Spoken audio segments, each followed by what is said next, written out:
Hello and welcome back to Shocks Talks. I'm Shakti, and if you're new, thanks for checking this out. I love researching and learning about the UFO, UAP topic, and on this channel, I've been talking a lot about sightings from the 1940s to today. Moving forward, we're going to get into more of the stories around contact, experience, and abduction. I'm going to do my best to give you some insight into what I consider most compelling and interesting. We're going to look at theories about who might be operating the UFOs and what are they up to here on Earth. We're also going to speculate and go through all kinds of mental exercises over time around probabilities and possibilities and what to do with this information. We'll ask questions of ourselves and keep an eye on current events as we go. In the last episode, we started to touch on some big questions, and just to get it going today, I'd like to begin by reminding everyone that UFOs are being seen around the world, and they seem to have shown up in mass starting around the 1940s. There are many ancient accounts that could be about this phenomena as well, but I'm most interested in focusing on recent activity because it seems to be the most important data in terms of what we might be dealing with today, as in current visitors and their agendas. There are many different kinds of craft being observed by radar sensors, military personnel, Navy people, commercial pilots, and civilians too. Some sightings are reported and well documented, and some are not.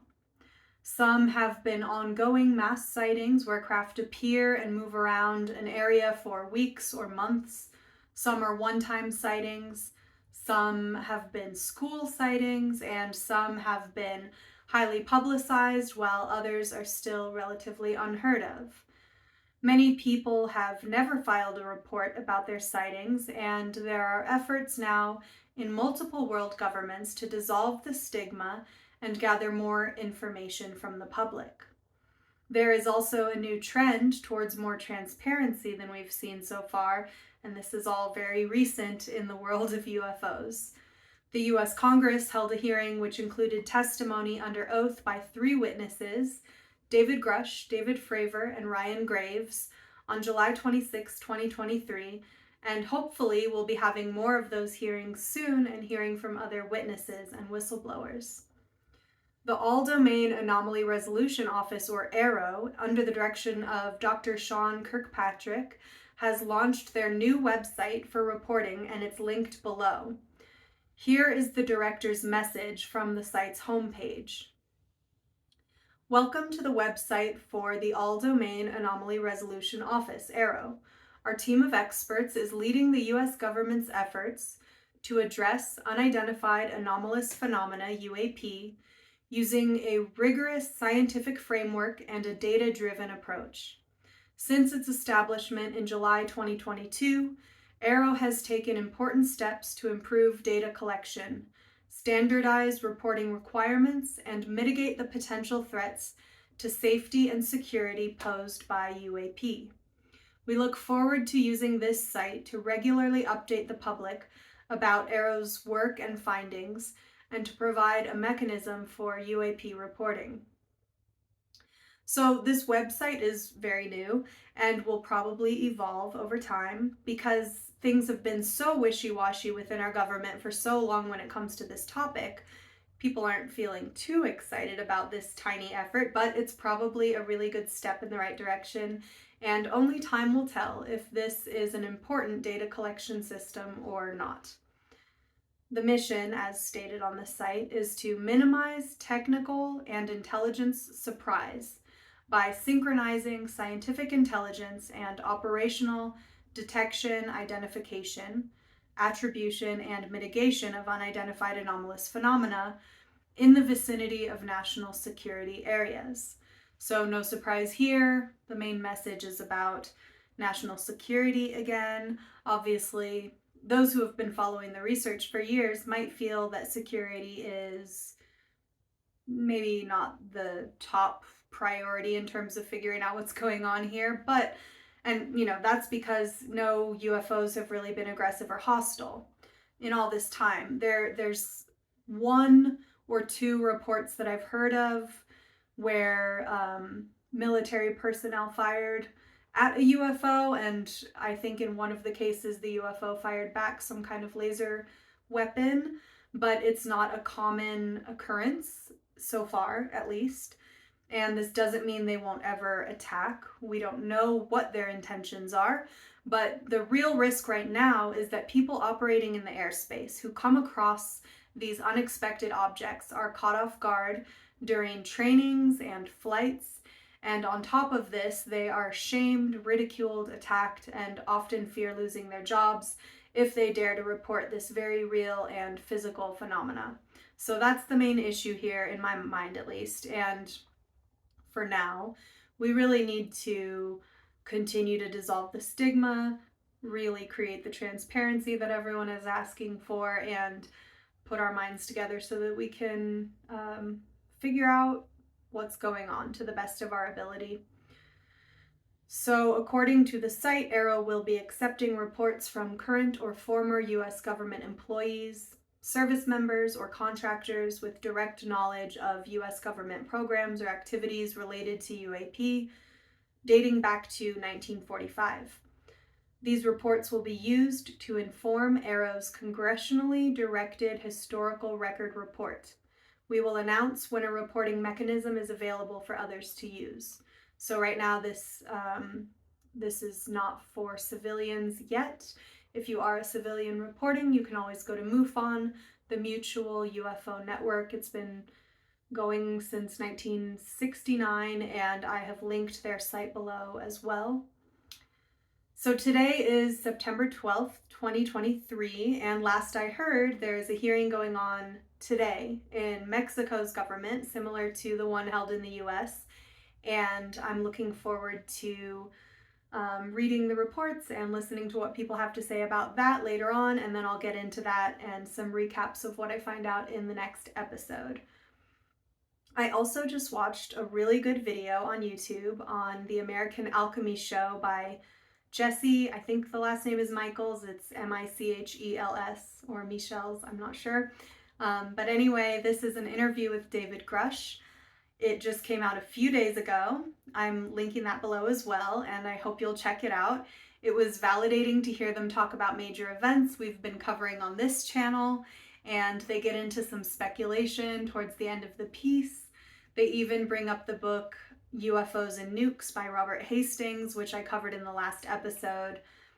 It's kind of like a short documentary, and it was really well made, entertaining, very on point, packed with good information, and it also had a good soundtrack, I thought. One of the things that they get into in that video is a discussion around physics and the possibility that certain advances in our understanding of the nature of reality may have been suppressed, and it's possible that certain theories were put forward that are kind of dead ends, but they do enough to explain things or make sense of things to kind of stop people from questioning.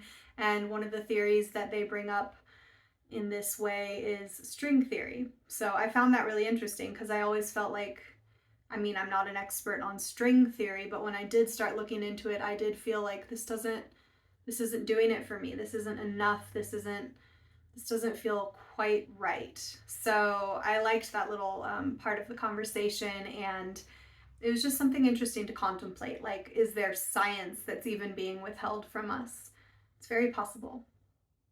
So I'm also linking below a video from Richard Dolan again, and this episode is called UFOs and Counterintelligence. This is an interview with Allan, Lavigne, someone who has worked in the UFO field since the 70s, and there are two other interviews with him on the Richard Dolan show. He's worked with AARO, the Aerial Phenomena Research Organization. Beyond UFOs, he has 30 plus years in security, law enforcement, counterterrorism. He's assisted the FBI, worked for the Department of Homeland Security, and he's interviewed many famous abductees, including Travis Walton. And the conversation that these two have is around what these aliens might be up to. So since there's really no linear progression from here on out and no better place to jump in than this, I just decided let's go with these theories as the beginning of our explanation, and then we'll kind of branch out from there. So Dolan frames this conversation like this: science wants all the data and facts, but the counterintelligence perspective is, what can we figure out before we have all the information? Because we might be dealing with a situation where we don't have time to wait around for everything. We don't have time to wait around to collect all the data. We might need to start figuring things out to the best of our ability with what we've got. You have to analyze patterns and try to figure out what you're dealing with. So this is the counterintelligence perspective, and this is kind of the framework for the conversation that Dolan has with Lavigne. Lavigne has theories based on entropy, and he starts by pointing out the elegance and simplicity from an engineering standpoint. And he's talking about humankind and saying that complexity is not advancement, it creates fragility. He's referring to the simplicity of a lot of the craft that are described by people who claim to have been inside, and uses this to argue that these beings are advanced, at least technologically. He doesn't really think that they're super beings or necessarily advanced in every way, but that they are technologically advanced in comparison to us. He uses the example of ancient aqueducts being marvelous feats of engineering in the sense that they work with physics. They are made to last, and they are simple and effective in design.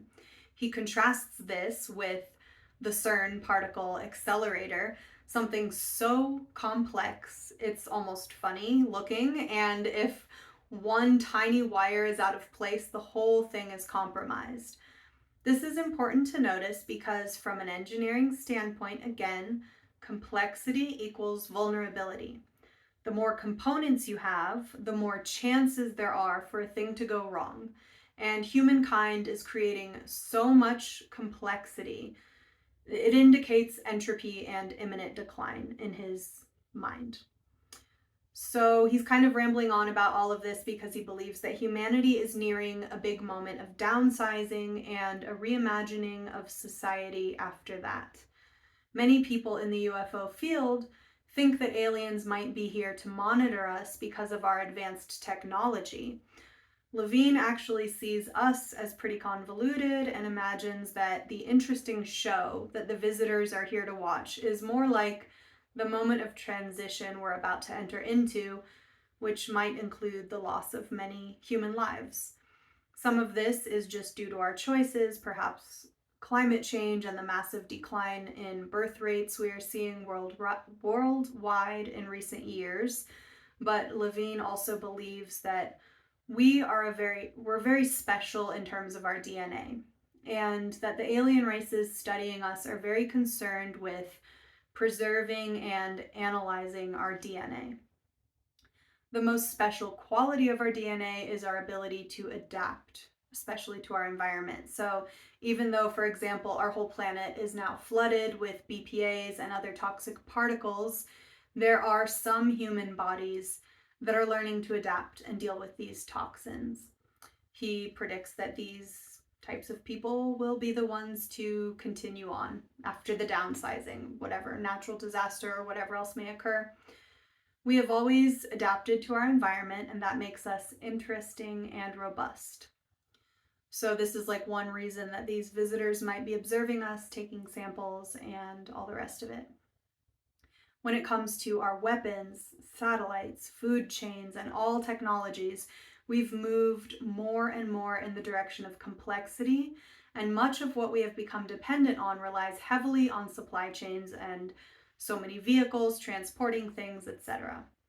Some UFO researchers believe that the aliens have been trying to throw us a bone, so to speak, by dropping pieces of tech for us to analyze and learn from, but our powers that be only hold on tight to these things and keep them close for reverse engineering that is always aimed towards the creation of weapons. Bottom line is that we are on a path of destruction one way or another, and while many abductees have reported aliens warning them about taking care of the Earth and our resources, we have not really moved in that direction yet. It's also important to note that a lot of what we end up thinking about in relationship to the UFO and alien phenomena comes down to power structures and those who are clinging to them. This major paradigm shift, the realization that we're not at the top of everything, could be viewed as one of the biggest threats to the existing power structures on Earth.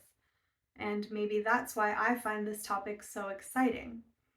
So his perspective on the alien visitors is that they are explorers, historians, scientists, and traders. These ideas come from things they've told people in abductions. You might even remember our Betty and Barney Hill episode, and how Betty was able to ask one of the aliens some questions, and he showed her a map and pointed out trade routes as part of what they were doing. In Lavigne's eyes, they see our entropy and imminent collapse, and they're learning from us. They are keeping their own secrets close while learning all of ours. He believes that they are gathering data about what we eat and what it's doing to our biology. They're doing animal mutilations in order to analyze the cattle that we consume, and they're tracking human reproduction closely as well.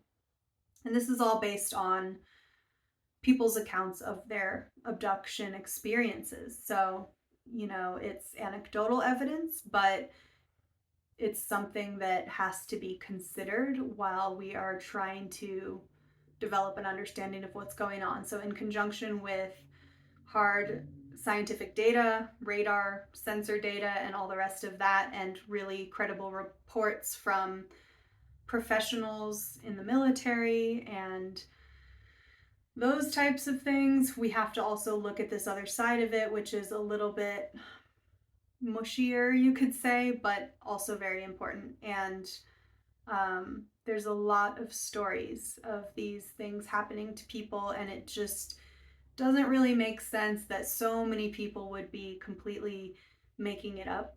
That would just be so bizarre. So anyway, we're taking it with a grain of salt. We're just looking at the big picture. And I know from following Richard Dolan that he often speculates about what these visitors might want that we have. He explores the possibility that the samples they are taking are in order to create hybrid bodies that can live more easily here on Earth. This is a common theory. Maybe they want our planet. Maybe they are creating hybrid bodies so that they can infiltrate and become a greater presence on the planet. There are many stories of people who have learned about these programs on craft, who claim to be hybrids or claim to have hybrid children that are living on a UFO. The hybrid story has a lot of variations, but one idea is that hybrids are already here, living as humans. Maybe they do, or maybe they don't know what they are, and they're being tracked and monitored by ETs very closely. And it's possible that this is a very long-term experiment. There are stories about underground alien bases on Earth, human-looking aliens who are already here, and many other things going on, but one thing we know for sure is that all of this is shrouded in secrecy. The aliens have not chosen to make a big splash on the scene, at least not yet, and what could their reasons for that be? I think a lot of people feel that aliens might have some kind of non-interference protocol at play. I think we talked about that in the last episode, the prime directive idea. Others believe they are already infiltrating and interfering in a major way, and Lavigne kind of thinks that we're not even interesting enough yet for them to make full contact. He thinks that after this massive downsizing of the Earth's population that he predicts, maybe when we are closer to 4 billion people and have learned from our mistakes, we might be both advanced enough and ready to make better choices, and that would make us worth interacting with, to these beings. When it comes to the special power of these visitors, he seems to lean in the direction of tech as opposed to pure telepathy, for example. He brings up the reports of different kinds of caps and headbands seen on some aliens, and thinks that what seems like superpowers to us might just be special tech. This topic comes up because almost all abductees have reported telepathic communications with the aliens, and many have been overcome with euphoria or have been able to be freed from pain during the sample takings.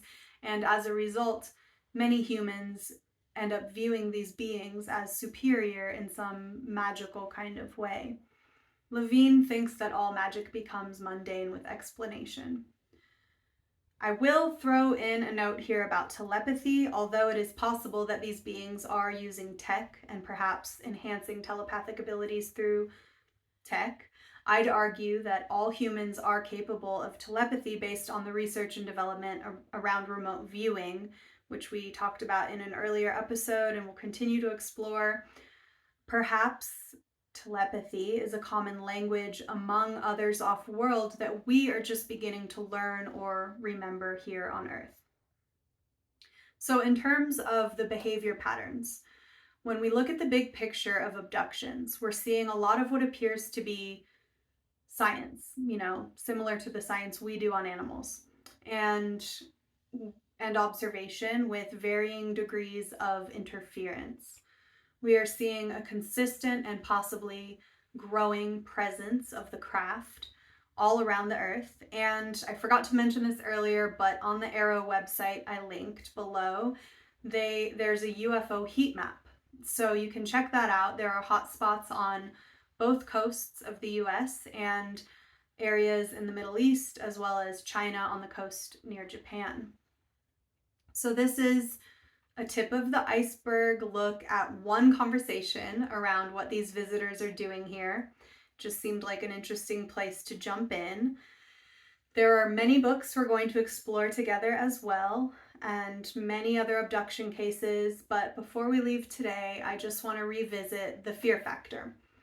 Sometimes when I start reading about the trauma of some people who have had experiences, it overwhelms me, and it feels pretty scary to imagine these seemingly very powerful, advanced beings sort of just lurking around our planet, carrying out secret scientific experiments on us, and having the ability to just scoop people up out of their lives without consent.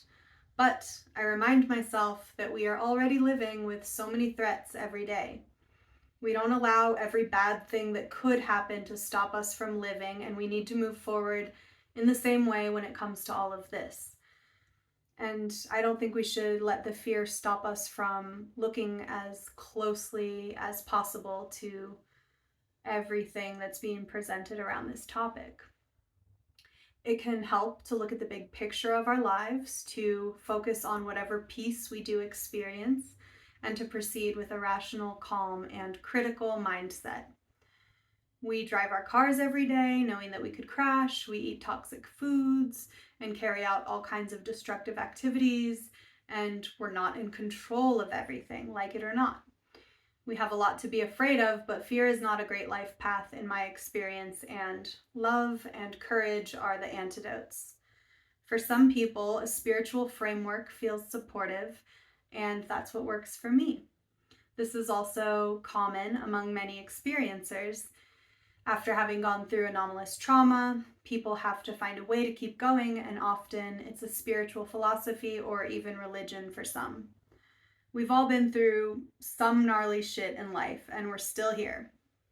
I like to think of all of my experiences as opportunities for growth, and I'm very interested in evolving towards love.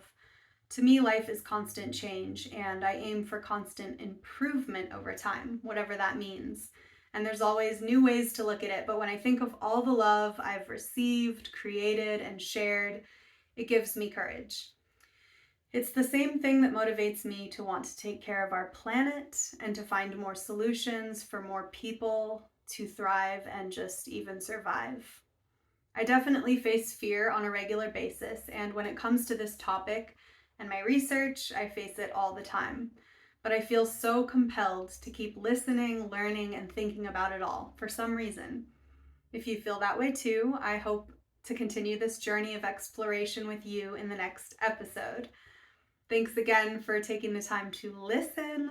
All the links in the description below. Please like, share, and subscribe, and I'll see you next time on Shocks Talks for more on the Mexican hearing and other experiencer stories and theories.